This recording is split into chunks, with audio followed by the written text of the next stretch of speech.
What do I do if I'm too busy for God and I simply can't find good time to spend with Him? Let's talk for a second. For one, let's be honest with one another. You make time for what really matters to you. If you have time to participate in your hobbies, spend time with your friends, and do a whole bunch of recreational things, then you have plenty of time for God. You're just not prioritizing your time properly.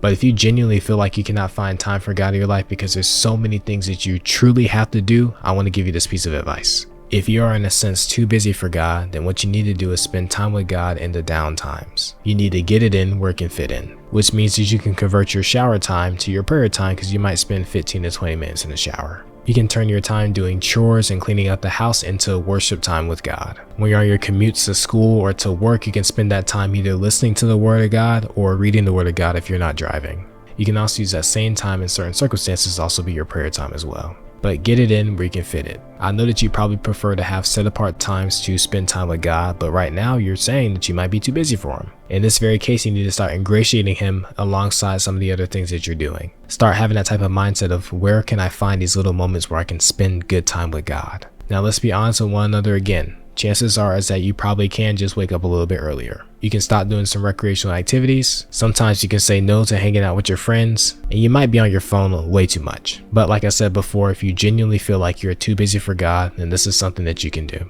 And it should help you stay afloat in your relationship with God until you get things fixed. But keep in mind what the scriptures say in Matthew chapter 6 verse 33. Seek first God's kingdom and His righteousness, and all things will be added unto you.